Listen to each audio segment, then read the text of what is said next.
Audio Jungle.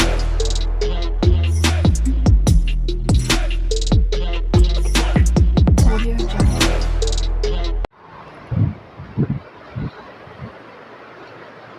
तो hello students, मैं Rohit sir from CS commerce. तो बच्चों, आज से हम लोग अपनी 11वीं की अकाउंटेंसी का पहला चैप्टर शुरू करने वाले हैं और ये चैप्टर है आपका जर्नल एंट्रीज। ठीक है, तो बच्चों इसके पहले मैंने आपकी 11वीं की अकाउंटेंसी की एक क्लास की थी जिसमें मैंने आपको ये समझाने की कोशिश की थी कि आपकी 11वीं की अकाउंटेंसी ये जो सब्जेक्ट है, ये सब्जेक्ट आखिर है क्या, मेनली आप इसमें क्या पढ़ते हो। और उसी समय मैंने आपसे ये कहा था, उस क्लास में मैंने आपसे कहा था कि जब हम लोग अपनी क्लास को शुरू करेंगे, आपकी 11वीं की अकाउंटेंसी के चैप्टर्स को 1 बाय 1 पढ़ना शुरू करेंगे, तो सबसे पहले मैं आपको जो चैप्टर पढ़ाने वाला हूँ वो चैप्टर है आपका जर्नल एंट्रीज। तो आज है हमारी आपकी क्लास की, आपके 11वीं क्लास की अकाउंटेंसी की ये पहली क्लास आज है हमारी, जिसमें हम लोग अपना पहला चैप्टर आज शुरू करने वाले हैं। वो पहला चैप्टर है जर्नल एंट्रीज। ठीक है बच्चों, तो जर्नल एंट्रीज जो आपका चैप्टर है, इसमें आखिर क्या पढ़ना है ये मैं आपको समझा देता हूँ। देखिए बच्चों, जैसे कि हम बिजनेस में अकाउंटेंसी का जो वर्क करते हैं, जो अकाउंटिंग वर्क करते हैं, उसमें आखिर हम लोग क्या कर रहे होते हैं, क्यों कर रहे होते हैं, क्योंकि हमें बिजनेस का एक दिन प्रॉफिट या लॉस ये पता करना होता है, या बिजनेस की फाइनेंशियल कंडीशन या फाइनेंशियल पोजीशन का पता लगाना होता है। और वो हम कैसे पता लगा पाते हैं, जब हमारे पास हमारे बिजनेस के सारे एक्सपेंसेस हमको पता होंगे, सारी इनकम हमें पता होगी, तो हम ये पता लगा पाएंगे कि हमारा बिजनेस से प्रॉफिट हुआ या लॉस हुआ है। लेकिन बिजनेस के सारे इनकम और एक्सपेंसेस को याद नहीं रखा जा सकता है, इसलिए उसको नोट डाउन करके रखना पड़ता है। और बिजनेस के सारे इनकम और एक्सपेंसेस 1 बाय 1 जैसे जैसे बिजनेस में होते रहते हैं, मतलब जिनको हम ट्रांजेक्शन्स कहते हैं, तो बिजनेस के जो भी ट्रांजेक्शन 1 बाय 1 होते रहते हैं, पहले उनको लिख के रखना पड़ेगा, तभी हम कभी ये पता लगा पाएंगे कि बिजनेस में प्रॉफिट हुआ या लॉस हुआ है। तो बिजनेस के इन लेन देनों को, इन ट्रांजेक्शन्स को, जैसे बिजनेस में सामान बेचा गया, सामान खरीदा गया, सामान बेचने से पैसा आया, इनकम हो रही है, सामान खरीदने से पैसा जाना है, इलेक्ट्रिसिटी बिल देना है, सैलरी देना है, कमीशन देना है, और भी कई तरीकों से हमारे इनकम और एक्सपेंसेस जो हो सकते हैं, जब ये सारे ही हैं जिनकी वजह से बिजनेस में हमारा पैसा खर्च होता है, जिसकी वजह से बिजनेस में पैसा आता है, और इसी का रिजल्ट होता है बिजनेस में तो प्रॉफिट या लॉस हुआ। तो प्रॉफिट या लॉस का पता लगाने के लिए आपको बहुत जरूरी है कि बिजनेस के आप इन ट्रांजेक्शन्स को नोट डाउन करके पहले तो रखें। ठीक है, तो इन ट्रांजेक्शन्स को नोट डाउन करना ही आपको इस चैप्टर में सिखाया गया है, जो चैप्टर है आपका क्या, जर्नल एंट्रीज। ठीक है, अच्छा, जर्नल एंट्रीज में क्योंकि हम अपने बिजनेस के डेली के ट्रांजेक्शन्स को नोट डाउन करके रखते हैं 1 बाय 1, एक सीक्वेंस से, मतलब जो ट्रांजेक्शन पहले हुआ है उससे पहले और बाद वाला बाद में, एक सीक्वेंस में रिकॉर्ड करके रखते हैं डेली के ट्रांजेक्शन को, डे के ट्रांजेक्शन को, इसलिए जर्नल को डे बुक भी बोला जाता है। ठीक है बच्चों, ये ध्यान रखिएगा। अब बात यहाँ पर ये आती है कि सर डेली के ट्रांजेक्शन्स को नोट डाउन करके रखना है, क्योंकि हम बिजनेस की फाइनेंशियल कंडीशन, फाइनेंशियल पोजीशन का एक दिन पता लगाना चाहते हैं फाइनेंशियल ईयर के एंडिंग में।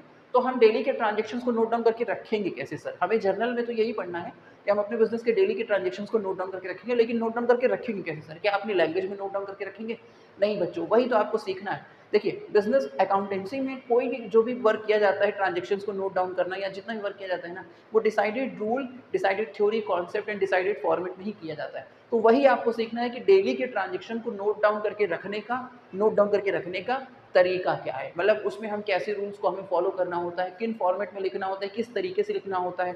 मतलब डेली के ट्रांजेक्शन्स लिखना वो तो आसान है, ठीक है, कि बिजनेस में भाई पैसा खर्च हुआ, पैसा आया, फिर एक्सपेंस हुआ, लिखना तो आसान है, लेकिन लिखने का जो तरीका है वो आपको सीखना है। वही आपका चैप्टर है जर्नल एंट्रीज, जिसमें आपको सिखाया गया है कि बिजनेस के डेली के ट्रांजेक्शन को नोट डाउन करके रखने का तरीका आखिर होता क्या है, उसमें हम कैसे रूल्स को फॉलो कर रहे होते हैं, किस फॉर्मेट पे वर्क कर रहे होते हैं। ठीक है बच्चों, तो जल्दी से अपने चैप्टर को शुरू करते हैं, जर्नल एंट्रीज।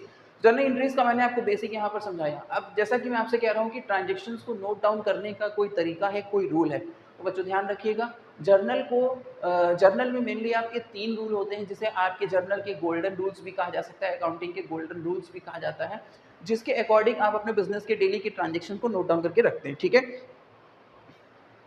वो रूल आपके क्या होते हैं? वो आपके 3 रूल हैं, एक आपका हो गया रियल अकाउंट, ठीक है, एक आपका हो गया पर्सनल अकाउंट, और एक आपका हो गया नॉमिनल अकाउंट। 3 रूल हैं। इन रूल्स में क्या है और इससे हमें क्या करना है वो मैं आपको सब समझाता हूँ, एक एक करके समझाता हूँ। और बट आप ये ध्यान रखिएगा, हर कंडीशन में आप ये ध्यान रखिएगा कि आप करने क्या वाले, जर्नल के चैप्टर में आप करने क्या वाले हैं, क्योंकि हमें अपने बिजनेस की फाइनेंशियल कंडीशन या फाइनेंशियल पोजीशन का पता लगाना होता है। ठीक है, कि बिजनेस से प्रॉफिट हो रहा है या लॉस हो रहा है। इस वजह से हम अपने बिजनेस की सारी डेली के ट्रांजेक्शन्स, मतलब इनकम और एक्सपेंसेस को नोट डाउन करके रखते हैं, लेकिन कैसे? Rules and theory, concept, principle, format के अकॉर्डिंग। ठीक है, तो आप अपने ट्रांजेक्शन्स को उस तरीके से लिखने का जो एक सिस्टमैटिक तरीका है, आप वो सीख रहे हैं। ठीक है, और ट्रांजेक्शन्स को लिखने के लिए मेनली आपको 3 रूल फॉलो करने होते हैं, जिसमें से आज मैं आपको एक रूल आपका बताने वाला हूँ। ठीक है, वो 3 रूल कौन कौन से मैंने आपको अभी बताया, सबसे पहले आपका एक रियल अकाउंट हो गया, एक आपका नॉमिनल अकाउंट हो गया, तीसरा आपका क्या हो गया, पर्सनल अकाउंट हो गया। इसको आगे पीछे भी कर सकते हैं, आप कह सकते हो पहले पर्सनल अकाउंट, फिर आप कह सकते हो रियल अकाउंट, फिर आप कह सकते हो नॉमिनल अकाउंट, ठीक है। लेकिन जैसे मैं आपको समझाने वाला हूँ, तो पहले मैं आपको समझाऊंगा रियल अकाउंट, फिर नॉमिनल अकाउंट, उसके बाद मैं आपको समझाऊंगा पर्सनल अकाउंट, ठीक है बच्चों। चलिए, तो जैसा कि मैंने कहा कि डेली के ट्रांजेक्शन को नोट डाउन करके रखने का जो तरीका है, उसमें 3 रूल्स को फॉलो किया जाता है। रूल्स को किस लिए फॉलो किया जाता है? बिजनेस के डेली के ट्रांजेक्शन या लेन देन को, जो भी इनकम, ये भी खर्चे या इनकम हो रही है, उनको लिखने का तरीका जो है वो 3 रूल से चलता है। तो वो 3 रूल मैं पहले आपको समझाने वाला हूँ, ठीक है बच्चों। तो पहला रूल आपका क्या है? Real account. पहला रूल आपका बच्चों क्या है? रियल अकाउंट, ठीक है। ट्रांजेक्शन्स को, जैसा कि मैंने कहा, ट्रांजेक्शन्स को, लेन देन को लिखना है, रूल के अकॉर्डिंग लिखना है। तो रूल तो यहाँ पर लिखा हुआ है, लेकिन लिखना कहाँ होता है? अकाउंटेंसी में कुछ भी कहाँ लिखना होता है? फॉर्मेट में लिखना होता है। तो जर्नल का जो फॉर्मेट होता है, मीन्स डेली के ट्रांजेक्शन को रूल्स के अकॉर्डिंग अगर हम लिखने जाएं, जिसे हम जर्नल कहते हैं, तो जर्नल एंट्रीज को करने का, देखिए डेली के ट्रांजेक्शन्स को रूल्स के अकॉर्डिंग जब आप लिख रहे होते हैं किसी जगह पे, कहाँ जिस जगह पे लिख रहे होते हैं, वो फॉर्मेट आपका कैसा होता है? ऐसा होता है, ये है आपका फॉर्मेट, ठीक है। इसमें जो आपके कॉलम बने हुए, डेट, पर्टिकुलर, लेजर फोलियो और अमाउंट के 2 कॉलम बने, ठीक है। इसमें क्या लिखना है, इनका क्या मतलब है, वो मैं आपको सारी चीज़ें समझाऊंगा। पहले आप ये ध्यान रखिए कि जर्नल यानी कि बिजनेस के डेली के ट्रांजेक्शन्स को रूल्स के अकॉर्डिंग लिखा जाता है, जहां पर वो फॉर्मेट आपका इस तरीके से होता है, ठीक है। Date, particular, ledger folio, amount and amount, ठीक है।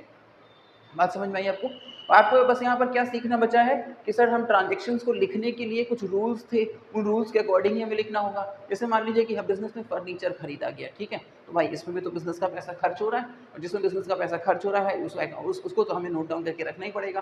या फिर बिजनेस में कुछ आ भी रहा है, फर्नीचर आ रहा है, तो बिजनेस में जितना भी लेन देन हुआ है वो सब हमें रिकॉर्ड करके रखना है। लेकिन उसके पीछे रूल्स हैं, हम अपनी लैंग्वेज में यहाँ पर नहीं लिख सकते कि फर्नीचर परचेज फॉर 10,000 रुपीज़, ऐसे नहीं लिख सकते। लिखने का एक तरीका है, ठीक है। और उस तरीके के लिए आपको पहले रूल समझने होंगे। रूल बच्चों देखिए क्या बताए गए हैं।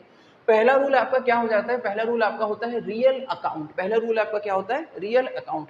ये रूल आपका क्या कहता है? ये रूल कहता है डेबिट व्हाट कम्स इन, यानी कि बिजनेस में यदि कोई एसेट या कैश बिजनेस में आता है, यहाँ क्या लिखा है? डेबिट व्हाट कम्स इन, मतलब कि बिजनेस में जो आता है वो कहाँ जाएगा?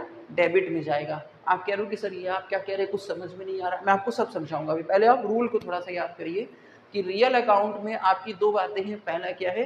डेबिट व्हाट कम्स इन, मतलब बिजनेस में यदि कुछ आता है तो कहाँ जाएगा? डेबिट में जाएगा। क्रेडिट व्हाट गोज आउट, यानी बिजनेस से यदि कुछ जा रहा है तो उसे कहाँ लिखा जाएगा? क्रेडिट में लिखा जाएगा। अब बिजनेस में जो आता है या बिजनेस से जो जाता है, यदि बिजनेस में कुछ आएगा तो कहाँ लिखा जाएगा? डेबिट में। यदि बिजनेस से कुछ जाएगा तो कहाँ लिखा जाएगा? क्रेडिट में। लेकिन क्या आएगा क्या जाएगा, आने वाले को डेबिट में लिखना है, जाने वाले को क्रेडिट में लिखना है, तो क्या आएगा क्या जाएगा, इसके लिए हमें क्या करना होगा? किस चीज़ को आने की बात कर रहे हो, किस चीज़ की जाने की बात कर रहे हो, तो ध्यान रखिएगा। यदि बिजनेस में कैश या कोई एसेट आती है, ठीक है, तो उसकी बात हो रही है आने के लिए, ठीक है, और जाने के लिए भी इसी की बात हो रही है। यदि बिजनेस से कोई कैश या कोई एसेट अगर जा रही होती है तो उसकी बात हो रही है यहाँ पे what comes in and what goes out, ठीक है। किस चीज़ के आने की बात हो रही है? यदि बिजनेस में कोई कैश या कोई एसेट आती है उसे हम कहाँ लिखते हैं? डेबिट में। यदि बिजनेस से कोई कैश जाता है या कोई एसेट जाती है, कोई प्रॉपर्टी जाती है, उसे हम कहाँ लिखते हैं? क्रेडिट में लिखते हैं। अब डेबिट में लिखते हैं, क्रेडिट में लिखते हैं, तो ये डेबिट आखिर है क्या? डेबिट में लिखते हैं, क्रेडिट में लिखते हैं, ये डेबिट और क्रेडिट आखिर है क्या, ये मैं आपको बताता हूँ। देखिए बच्चों, रूल आपको समझ में आया? Real account means what comes in debit, what goes out credit. Business में यदि कुछ आता है तो कहाँ लिखेंगे? डेबिट में। यदि बिजनेस से कुछ जाता है तो कहाँ लिखेंगे? क्रेडिट में लिखेंगे, ठीक है। क्या आता है? यदि बिजनेस में कोई एसेट आती है या कैश आता है तो उसको कहाँ लिखेंगे? डेबिट में। यदि बिजनेस से कुछ जाता है, मतलब क्या जाता है, बिजनेस से कोई एसेट जाती है, कैश जाता है, तो उसको हम कहाँ लिखेंगे? क्रेडिट में लिखेंगे, ठीक है। तो ये जो रूल आपका बच्चों बनाया गया है, ये क्यों बनाया गया है? क्योंकि बिजनेस में कई ऐसी ट्रांजेक्शन्स होती हैं जिन ट्रांजेक्शन्स को हमें इनके अकॉर्डिंग ही रिकॉर्ड करना पड़ता है, ठीक है। अब व्हाट कम्स इन डेबिट, जो आएगा उसे कहाँ लिखेंगे? डेबिट में। तो सबसे पहले आपको ये समझ में आया कि डेबिट मतलब कौन सी जगह है, कहाँ लिखेंगे, और जो जाएगा उसे कहाँ लिखेंगे? क्रेडिट। तो क्रेडिट कौन सी जगह है, कहाँ लिखेंगे, ठीक है। तो चलिए मैं आपको जल्दी से समझा देता हूँ। इसके लिए मैं आपको पहला ट्रांजेक्शन बताता हूँ। देखिए यहाँ पर हुआ क्या है, जैसे मान लीजिए कोई बिजनेस है, ठीक है, और बिजनेस का ईयर क्या है? 2020, ठीक है। तो डेट में आप पहले तो यहाँ 2020 डाल दीजिए, क्योंकि बिजनेस के हम जितने भी लेन देन रिकॉर्ड करेंगे, जैसे मान लीजिए बिजनेस में अकाउंटेंसी वर्क करने का या लेन देन रिकॉर्ड करने का 1 साल होता है, ठीक है, एक ईयर होता है। बात समझ रहे हैं? 1 ईयर होता है, 12 महीनों के ट्रांजेक्शन ही रिकॉर्ड किए जा रहे होते हैं, ठीक है, मैक्सिमम। तो ईयर तो चेंज नहीं होगा, ईयर क्या है? 2020। 1 फरवरी को एक ट्रांजैक्शन हुआ, बिजनेस में एक लेन देन हुआ, क्या हुआ? फर्नीचर परचेज्ड फॉर कैश, 1 फरवरी को हुआ। चलिए डेट डाल दीजिए यहाँ पर, क्या? 1 फरवरी, ठीक है। ईयर तो 2020 है, वो तो चेंज नहीं होगा, ठीक। क्या किया गया? फर्नीचर को परचेज किया गया। अब ये बताइए, यदि फर्नीचर खरीदा गया है तो बिजनेस में क्या आया? क्या कोई एसेट आ रही? हाँ भाई, फर्नीचर तो हमारी संपत्ति है, यदि हम खरीदे तो फर्नीचर हमारी एसेट है, हमारी चीज़ है वो। तो बिजनेस में क्या आ रहा है? फर्नीचर। तो आने वाली चीज़ को कहाँ लिखना है? डेबिट में। अब आप फर्नीचर खरीदें तो बिजनेस से कुछ जाएगा भी, तो क्या जाएगा बिजनेस से? अगर आप फर्नीचर खरीदे हैं फॉर कैश, मतलब कि पैसे देकर, तो बिजनेस में क्या आएगा? फर्नीचर आएगा। और बिजनेस से क्या जाएगा? कैश जाएगा। तो आप तो कहोगे सर ये तो पहला वाला रूल जैसा लग रहा है, यदि बिजनेस में कुछ आए यानी फर्नीचर आया है तो कहाँ जाएगा? डेबिट में। यदि बिजनेस से कुछ जाए तो बिजनेस से पैसा जा रहा है फर्नीचर खरीदने की वजह से, तो वो कहाँ जाएगा? क्रेडिट में। तो ये तो हमें रूल पे फिट बैठ रहा है एकदम। लेकिन ये आने वाली चीज़ फर्नीचर जो है उसे डेबिट में लिखना है, जाने वाली चीज़ क्रेडिट में लिखना है जो कि कैश है। तो ये डेबिट और क्रेडिट आखिर है कहाँ पे, जहाँ पे हम इसको जाकर लिख दें? तो बच्चों ध्यान रखिएगा, ये जो आपका फॉर्मेट होता है इसमें जो पर्टिकुलर वाला जो कॉलम होता है आपका, इसमें ऊपर वाली लाइन जो है आपकी, जो एकदम किनारे से शुरू होती है, इसको हम डेबिट बोलते हैं। और नीचे वाली लाइन जो है वो थोड़ा सा बाद से शुरू होती है, इसको हम क्रेडिट बोल रहे थे, ठीक है। जर्नल के आपके इस फॉर्मेट में आपकी ऊपर वाली लाइन जो एकदम किनारे से शुरू हो रही है उसे हम क्या बोलते हैं? डेबिट बोलते हैं। नीचे वाली लाइन को हम क्या बोलते हैं? क्रेडिट बोलते हैं, ठीक है। ऊपर वाली लाइन जो है आपकी वो अकाउंट, और लास्ट में डेबिट को शॉर्ट में लिखते हैं DR डॉट, ठीक है। इस पे खत्म हो जाती है ऊपर वाली लाइन, डेबिट वाली लाइन इस पे खत्म हो जाती है। और नीचे वाली लाइन जो कि क्रेडिट वाली लाइन है, ये कहाँ से शुरू होती है? 2 से शुरू होती है, और ये आपकी अकाउंट पर खत्म हो जाती है। बात समझ में आई बच्चों आपको? ये आपकी अकाउंट पर खत्म हो जाती है। इसको मैं थोड़ा सा और इधर से शुरू कर देता हूँ, अगर डू अकाउंट, ठीक है। आज समझ रहे हैं? ऊपर वाली लाइन आपकी क्या है? डेबिट वाली लाइन है। नीचे वाली लाइन आपकी क्या है? क्रेडिट वाली लाइन है। ऊपर वाली लाइन आपकी क्या है? डेबिट वाली लाइन। नीचे वाली लाइन आपकी क्या है? क्रेडिट वाली लाइन, ठीक है। तो डेबिट वाली लाइन और क्रेडिट वाली लाइन, लेकिन खासियत क्या है? ऊपर वाली लाइन अकाउंट और डेबिट पे खत्म होती है, नीचे वाली लाइन 2 से शुरू होती है और अकाउंट पे खत्म होती है। अब आप कहोगे सर यहाँ जो स्पेस खाली है, यहाँ जो स्पेस खाली है, इसमें क्या करना है? तो बच्चों आपने ट्रांजेक्शन क्या पढ़ी थी? फर्नीचर बिजनेस में आया, तो आने वाली चीज को, आने वाली एसेट को कहाँ लिखा जाएगा? डेबिट में। कहाँ लिखा जाएगा? डेबिट में। कहाँ लिखा जाएगा? डेबिट में। तो फर्नीचर जो आया है उसको कहाँ लिखा जाएगा? डेबिट में। आप समझ रहे हैं? और बदले में हमारे पास से यदि कुछ जाएगा, हमारे पास से यदि कुछ जाएगा तो कहाँ लिखेंगे? क्रेडिट में। कहाँ लिखेंगे? क्रेडिट में। तो फर्नीचर आया था, आने वाली चीज़ कहाँ जाएगी? रूल के अकॉर्डिंग। रियल रूल किस लिए है? यदि बिजनेस में कोई एसेट आती है तो डेबिट में, बदले में कुछ जाता है, कैश जाता है या कोई एसेट जाती तो क्रेडिट में, ठीक है। बिजनेस में यदि कोई एसेट या कैश आता है तो डेबिट में, यदि बिजनेस से कोई एसेट या कैश जाता है तो कहाँ लिखते हैं? क्रेडिट में लिखते हैं। और जब फर्नीचर खरीद के पैसे दिए गए थे तो बिजनेस में एक एसेट आ रही थी तो उसको लिखा गया डेबिट में, बदले में कैश जा रहा था तो उसे कहाँ लिखा गया? क्रेडिट में। रियल रूल क्या कहता है? बिजनेस में कोई एसेट या कैश आए तो कहाँ लिख दो? डेबिट में। बिजनेस से कोई एसेट या कैश जाए तो कहाँ लिख दो? क्रेडिट में। और पहले वाले लेन देन में एक एसेट आ रही है डेबिट में, बदले में कैश जा रहा है क्रेडिट में। तो इस ट्रांजेक्शन पे कुछ आ रहा है और कुछ जा रहा है, और जो आ जा रहा है वो रियल रूल के अंडर आ रहा है। तो रियल रूल क्या कहता है? अगर बिजनेस से एसेट जाए या कैश जाए तो कहाँ लिख दो? क्रेडिट में। तो इस वाली ट्रांजेक्शन में फर्नीचर आ रहा तो आ रहा था इसलिए इसको डेबिट में लिखा, बदले में बिजनेस से कैश जा रहा है, जाने वाला कैश आप कहाँ लिख दोगे? क्रेडिट में, ठीक है। अब यहाँ आपको अमाउंट लिखना है। अमाउंट का जो पहला कॉलम है वो डेबिट के लिए है और दूसरा कॉलम जो है वो क्रेडिट के लिए, ठीक है। अब हमने फर्नीचर खरीदा, पैसा हमारे पास से जा रहा है। फर्नीचर की वैल्यू क्या थी? हमारे क्वेश्चन में क्या दिया हुआ है? 10,000। तो ये डेबिट में आपने जो चीज़ लिखी हुई है आप उसकी कीमत यहाँ लिख रहे हो। क्रेडिट में क्या लिखा हुआ है? कैश। इस बात का मतलब क्या है? बिजनेस से कैश जा रहा है। और बिजनेस से बच्चों कितना कैश जा रहा है? अगर 10,000 का फर्नीचर खरीदा है तो बिजनेस से कितना कैश जा रहा है? 10,000 जा रहा है। तो क्रेडिट वाले का अमाउंट आप यहाँ लिख देंगे। और फिर उसके बाद आपको यहाँ जो कुछ भी हो उसको एक्सप्लेन करना होता है, जैसे नरेशन कहते हैं। यहाँ पर क्या हुआ है? फर्नीचर खरीदा गया कैश में, तो आप यहाँ लिख दोगे फर्नीचर परचेज्ड फॉर कैश, ठीक है। उसके बाद आप एक लाइन खींचोगे जो केवल पर्टिकुलर के कॉलम में खींचेगी और इसको आप बंद कर दोगे। बच्चों ये जो लाइन मैंने खींची हुई है ना, ये खाली आपको समझाने के लिए खींची हुई है, ठीक है, फॉर्मेट का हिस्सा ये नहीं है। अभी मैं आपको सिर्फ समझा रहा हूँ, ये आपके फॉर्मेट का हिस्सा नहीं है, ठीक है। उसके बाद अगला ट्रांजेक्शन देखिए आपके क्वेश्चन में क्या हुआ है। अगले ट्रांजेक्शन में आपसे ये बताया गया है 2 फरवरी को यानी अगले ही दिन purchase machinery 20,000 rupees for cash. इस बात का क्या मतलब है? जर्नल का मतलब मैंने आपको क्या बताया था कि बिजनेस में डेली लेन देन होते रहते हैं और वन बाय वन जितने भी लेन देन है सब रिकॉर्ड करके रखेंगे, तब हमें एक दिन पता चलेगा कि हमारे बिजनेस में कितना लेन देन हुआ है, तो हम प्रॉफिट या लॉस कैसे पता लगाएं, ठीक है, जब हमारे पास एक्सपेंसेस और इनकम रिकॉर्ड होंगे। तो जस्ट अगले ही दिन बिजनेस में एक ट्रांजेक्शन, एक लेन देन और हो चुका है। लेन देन क्या हुआ है कि हमने मशीन खरीदी और पैसे दे दिए। तब आप तुरंत समझ गए सर, यहाँ तो मशीन यानी हमारी एक एसेट, हमारी कोई संपत्ति कि हम खरीद रहे हैं तो हमारी संपत्ति है, और जब संपत्ति बिजनेस में कोई आएगी तो आने वाली एसेट को हम लोग कहाँ लिख देंगे? डेबिट में। और यदि बिजनेस से कोई एसेट या कैश जाता है तो कहाँ लिखते हैं? क्रेडिट में। तो सर मशीनरी खरीदते वक्त बिजनेस में एक एसेट आ रही है तो इसको डेबिट में लिखेंगे, और बिजनेस से कैश जा रही है, आप कोई चीज़ खरीदो रहे हो तो पैसा जा रहा है, उसे कहाँ लिखेंगे? क्रेडिट में। तो जो अगली वाली ट्रांजेक्शन है आप समझ गए, इस पर तो सर पूरा पूरा रियल रूल ही फॉलो हो रहा है। तो आपने फिर डेट डाली कि किस डेट की बात है, और रूल के अकॉर्डिंग मशीनरी खरीदी जा रही है तो मशीनरी बिजनेस में आ रही है। जब कोई एसेट बिजनेस में आती है तो रियल रूल के अकॉर्डिंग उसको डेबिट में लिखा जाता है। यदि बिजनेस से कोई कैश या एसेट जाती है तो रियल रूल के अकॉर्डिंग उसको कहाँ लिखा जाता है? क्रेडिट में लिखा जाता है। तो यहाँ पर मशीन का आना और बदले में कैश जाना रियल रूल के अंडर आ जाएगा, और उसके अकॉर्डिंग इसकी हम लोग यहाँ ट्रांजेक्शन को लिखेंगे, ठीक है। मशीन हमारे पास आ रही है तो आने वाली चीज़ कहाँ, एसेट कहाँ लिखी जाएगी? डेबिट में, ठीक है।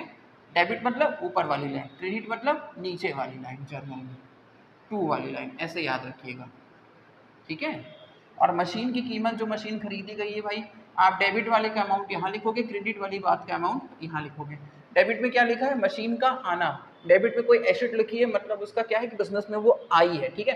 क्रेडिट में कैश या कोई एसेट लिखी हुई, इसका मतलब क्या है? वो बिजनेस से गया है, ठीक है। बात समझे? रियल रूल आपको यही सिखाता है कि अगर कोई चीज़ डेबिट में कोई एसेट लिखी हुई है या कैश लिखा हुआ है, इसका मतलब वो बिजनेस में आया है। अगर क्रेडिट में कोई कैश या एसेट लिखा हो, इसका मतलब वो बिजनेस से गया है। रियल रूल के अकॉर्डिंग एसेट या कैश बिजनेस में आता है तो कहाँ लिखा होता है? वो डेबिट साइड, और अगर बिजनेस से जाता है तो उसे कहाँ लिखते हैं? हम क्रेडिट में लिखते हैं, ठीक है। तो मशीन जो है उसकी कीमत क्या है? वो डेबिट में लिखी हुई चीज़ की कीमत यहाँ लिखोगे, क्रेडिट में लिखी हुई चीज़ की कीमत यहाँ लिखोगे। डेबिट में मशीन की कीमत क्या थी? हमारे क्वेश्चन में क्या दी हुई थी? 20,000। तो मशीन की वैल्यू क्या है? 20,000।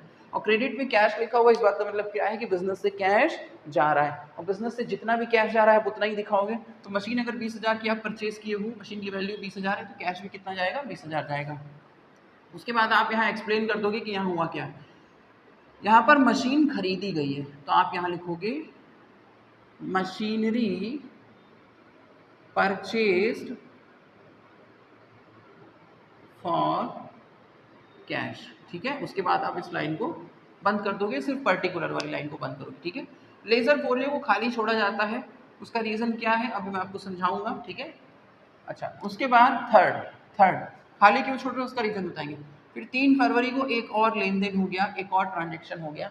लेकिन बच्चों हुआ क्या, देखिए क्या कह रहे हैं, सोल्ड मशीनरी फॉर कैश 30,000 रुपये। इस बार आपसे कह रहे हैं कि भाई हमारे बिजनेस में 3 फरवरी को क्या हुआ, हमने एक मशीन उठाकर बेच दिया, एक मशीन उठाकर हमने बेच दिया, ठीक है। भाई कोई मशीन है हमारे यहाँ यूज़ में नहीं है तो हमने उसको उठाकर बेच दिया। तो बिजनेस से क्या जा रहा है? बिजनेस की संपत्ति जा रही है, और ये तो नॉमिनल रूल के अंडर आ गया, क्योंकि बस ये nominal rule sorry real rule के अंडर आ गया। रियल रूल क्या कहता है भाई कि बिजनेस से यदि कोई संपत्ति जाए या कैश जाए तो कहाँ लिख दो? क्रेडिट में लाकर लिख दो। और यदि बिजनेस में कोई संपत्ति आए या कैश आए तो कहाँ लिख दो? डेबिट में लाकर लिख दो। और जब आप मशीनरी बेचेंगे तो एसेट जा रही है इसलिए क्रेडिट में आ जाएगा, और बेचोगे तो पैसा मिल रहा है और पैसा आ रहा है तो रियल रूल के अकॉर्डिंग कहाँ गया? डेबिट में आ गया। यानी इस ट्रांजेक्शन को भी पूरा पूरा रियल रूल ने कवर कर लिया, ठीक है। तो रियल रूल इस पर पूरा पूरा अप्लाई हो जा रहा है, क्योंकि बिजनेस में अगर आप मशीन बेच के पैसा ला रहे हो तो आने वाला कैश कहाँ लिखा जाता है? डेबिट में लिखा जाता है रियल रूल के अकॉर्डिंग। बिजनेस से यदि कोई संपत्ति जाती है, कोई एसेट जाती है, उसे क्रेडिट में लिखा जाता है रियल रूल के अकॉर्डिंग। तो इस ट्रांजेक्शन में मशीनरी का जाना क्रेडिट में लिखा जाएगा, कैश का आना डेबिट में लिखा जाएगा। कैश आ रहा है तो डेबिट में, टू क्रेडिट में, क्या मशीन जा रही है इसलिए क्रेडिट में, मशीनरी अकाउंट, ठीक है। अच्छा, क्रेडिट में ये दोनों वर्ड कंपलसरी है और डेबिट में ये दोनों वर्ड कंपलसरी है, ठीक है। बस ये चीज़ आप लिख रहे होते हो अपने ट्रांजेक्शन के अकॉर्डिंग। आगे इसके बारे में आपको और समझाऊंगा कि यहाँ पर और क्या क्या चीज़ें चेंज हो सकती हैं। तो मशीन बेची गई थी, कैश मिला था 30,000। तो डेबिट में कैश लिखे होने का मतलब क्या है कि बिजनेस में ये आया है। डेबिट में कैश लिखे होने का मतलब बिजनेस में ये आया है। तो बिजनेस में कितना कैश आया होगा, जितने की मशीन थी। और मशीन की कीमत आपके क्वेश्चन में क्या दी गई है, जो मशीन हमारे पास से गई है 30,000। तो बिजनेस में कैश कितना आया, 30,000, ठीक है। याद रखिएगा, पहला कॉलम डेबिट की बात समझाने के लिए, दूसरा कॉलम क्रेडिट का अमाउंट समझाने के लिए। क्रेडिट में क्या लिखा था, मशीन जा रही, मशीन की कीमत क्या थी, 30,000। डेबिट में क्या लिखा था, पैसे का आना, और पैसा कितना आएगा, जितने की मशीन उतना पैसा आ रहा है, ठीक है। नरेशन में आप लिखोगे मशीनरी सोल्ड फॉर कैश। ये कंपलसरी है, ये लिखना होता है कि यहाँ ट्रांजेक्शन में जो कुछ भी उसको आप समझाएं अच्छे से। उसके बाद क्या है, 4 फरवरी, ये जितना शॉर्ट हो जाए उतना करना होता है। नरेशन इसे कहते हैं हम लोग, एक्सप्लेनेशन को। यहाँ पर लास्ट आपका क्या है, सोल्ड फर्नीचर फॉर कैश 2,000 रुपये। मीन्स कि भाई बिजनेस में कोई फर्नीचर था जिसको उठा के हमने बेच डाला। बिजनेस से क्या जा रहा है, एसेट जा रही है। बेचोगे तो पैसा आएगा। बिजनेस में क्या आ रहा है, कैश आ रहा है। और कैश या एसेट का आना डेबिट में लिखा जाता है। बिजनेस से संपत्ति का जाना क्रेडिट में लिखा जाता है। ये रियल रूल कहता था। तो रियल रूल के अकॉर्डिंग आप इसको भी लिख डालोगे। आपने फर्नीचर बेचा तो बिजनेस में क्या आ रहा है, कैश आ रहा है। और कैश या एसेट का आना कहाँ लिखा जाएगा, डेबिट में लिखा जाएगा। और डेबिट में अकाउंट एंड डेबिट शब्द कंपलसरी है, आप इसको लगाते लगाते हो, इसमें जहाँ चेंज आएगा मैं आपको समझाऊंगा। क्रेडिट में आपका क्या लिखेंगे, फर्नीचर, क्योंकि फर्नीचर बिजनेस से जा रहा है और जो चीज़ बिजनेस से जाती है रियल रूल के अकॉर्डिंग, एसेट अगर बिजनेस से जाती है तो उसे कहाँ लिखना है, क्रेडिट में लिखना है, ठीक है। धीरे धीरे मैं आपको सारे ट्रांजेक्शन करना सिखाऊंगा, ठीक है, कोशिश करूंगा पूरी। अब यहाँ पर आप नरेशन की पूरी बात समझाएंगे। यहाँ पर क्या हुआ, फर्नीचर को बेचा गया है, तो यहाँ पर आप लिखोगे फर्नीचर सोल्ड फॉर कैश 2000, ठीक है। ये आपका कंप्लीट हो गया। इसके बाद आप क्या करते हैं बच्चों, जितनी भी ट्रांजेक्शन्स है ना, तो डेबिट का कुछ अमाउंट होगा, क्रेडिट का कुछ अमाउंट होगा, उसको उठा के आप टोटल कर लेते हो यहाँ पर, ठीक है। टोटल कर लेते हो, कितना अमाउंट हो जाएगा, 30, 20, 50, 50 और 10, 60, 60 और 2, 62,000। और यहाँ पर भी आपका उतना ही आएगा कि जो अमाउंट यहाँ लिख रहे थे हर ट्रांजेक्शन में, वही आप यहाँ भी लिख रहे थे, 62,000, ठीक है। ये आपकी हो गई टोटली। बात आई समझ में, ठीक है। तो इस तरह से आपके जर्नल की ट्रांजेक्शन्स, मतलब अभी आपने ये सीखा है कि बिजनेस में अगर इस तरह की ट्रांजेक्शन्स होती हैं कि बिजनेस में कोई एसेट या कैश आए और कोई एसेट या कैश बिजनेस से जाए, तो ऐसी वाली ट्रांजेक्शन्स को रिकॉर्ड करने का तरीका क्या है। क्योंकि हमने आपको क्या समझाया था कि बिजनेस में लेन देन जितने भी होते हैं पहले तो उनको रिकॉर्ड रखा जाए, रिकॉर्ड किया जाए अकाउंटिंग रूल के अकॉर्डिंग, ठीक है। और ये शुरुआत में सबसे पहले कहाँ किया जाता है, जर्नल में किया जाता है, ठीक है। और रूल्स क्या फॉलो होते हैं, तो अभी मैंने आपको कुछ तरह की ट्रांजेक्शन्स बताई हैं। और इस तरह की ट्रांजेक्शन्स पे आपका कौन सा रूल फॉलो होता है, रियल रूल फॉलो होता है। लेकिन बिजनेस में अभी और भी कई तरह की ट्रांजेक्शन्स होती हैं जिनके लिए 2 रूल और बने हुए हैं, ठीक है, जिनके लिए 2 रूल और बने हुए हैं। जब उन दोनों रूल्स को भी आप पढ़ लोगे अब बिजनेस की मैक्सिमम लगभग सारी ट्रांजेक्शन्स को रिकॉर्ड करने की कंडीशन में आ जाओगे कि कैसे रिकॉर्ड किया जाता है। अभी तक मैंने आपको सिर्फ वैसी ट्रांजेक्शन्स यहाँ पर समझा रखी हैं, यदि बिजनेस में कोई एसेट आ रही है, पैसा जा रहा है, कोई एसेट जा रही है, पैसा आ रहा है, इस तरह के ट्रांजेक्शन्स होते रहते हैं। ऐसे ट्रांजेक्शन काफ़ी होते हैं भाई। एक ओनर बिजनेस में कभी मशीन खरीद रहा है, कभी मशीन बेच रहा है, कभी फर्नीचर खरीद रहा है, फर्नीचर बेच रहा है ना। तो इस तरह के ट्रांजेक्शन्स होते हैं, उनको कैसे रिकॉर्ड किया जाता है वो मैंने आपको यहाँ पर समझाया, ठीक है। और क्योंकि इस तरह के ट्रांजेक्शन्स में एसेट का आना जाना रिकॉर्ड किया जाता है, रियल थिंग्स हैं जिन्हें छू सकते देख सकते हैं, तो इसके लिए रूल जो है आपका, और उसका नाम भी क्या पड़ा हुआ है, रियल अकाउंट। मतलब रियल थिंग्स को कैसे रिकॉर्ड किया जाएगा बिजनेस में, यदि वो आती जाती है, ट्रांजेक्शन होता है उनका, तो ठीक है बच्चों। तो मैंने आज आपको समझाया रियल अकाउंट यानी रियल रूल के अकॉर्डिंग बिजनेस में कुछ तरह के ट्रांजेक्शन्स को कैसे रिकॉर्ड किया जाता है। इसके बाद नेक्स्ट क्लास में आपको बताऊंगा नॉमिनल रूल, और फिर उसके बाद मैं आपको बताऊंगा पर्सनल रूल। और इस तरह से जब आपके तीनों रूल्स तैयार हो जाएंगे, आप समझ जाएंगे, तो फिर हम लोग आएंगे अपने क्वेश्चंस पे, और अपने जर्नल के हम लोग सारे क्वेश्चंस को एक एक करके सॉल्व करेंगे जो भी आपके सिलेबस में आते हैं, ठीक है बच्चों। बस आज के लिए इतना ही, फिर हम लोग मिलेंगे नेक्स्ट क्लास में, और नेक्स्ट क्लास में अपने चैप्टर को हम लोग आगे बढ़ाएंगे, ठीक है। Thank you students.